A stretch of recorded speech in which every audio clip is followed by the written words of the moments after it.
Hello, I am Len. Today I am making Bicol Express. Let's pour a little of olive oil. Put the tablespoon of garlic.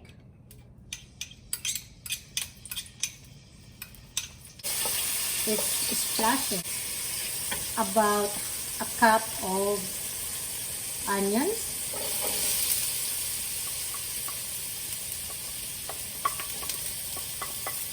I can smell the aroma.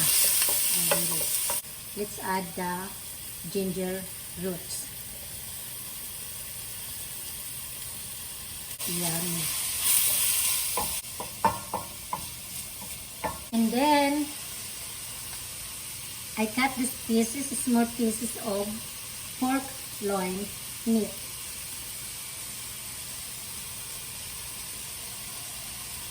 I am going to saute this with this first 3 ingredients.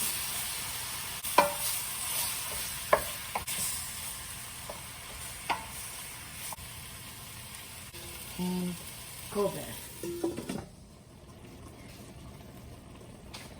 Okay, let's continue simmer hanggang matuyo yung kanyang sabaw. Let's cover it for now. Okay, let's check. Oh, wow.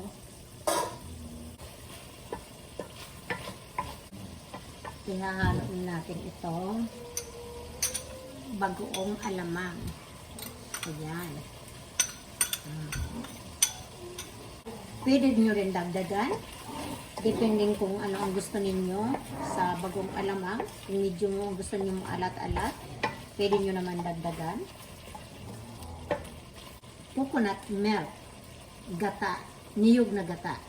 O ganyan ba yun? Niyog na gata ba yun? Sorry guys. Gatang niyog. Okay? So as you can see, ito lumulutang na siya sa gata. So, kailangan nito na matuyo yung gata dyan sa meat niya hanggat na lumabas hanggat na nagmamantika na siya. That's what I meant. Tapos, ihahalo na natin tong unang red hot pepper. Ayan. So, talagang yan ang Bicol Express. Papawisan ka talaga niyan pag kumain ka niyan. Maraming kanin ang makukonsume niyan. Ayun. So, tatakpan natin siya ulit hanggat na matuyo yung gata. Tingnan natin. Mapaparami talaga sigurado ang kain. Just make sure that reduce the heat. Hanggat na matuyo yung gata.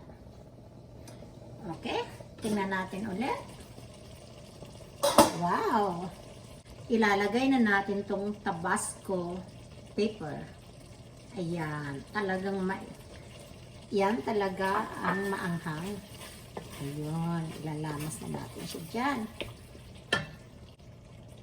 Tapos, i-garnish na natin itong green onions. Ayan. It's about 1 cup. Ayan na siya. See?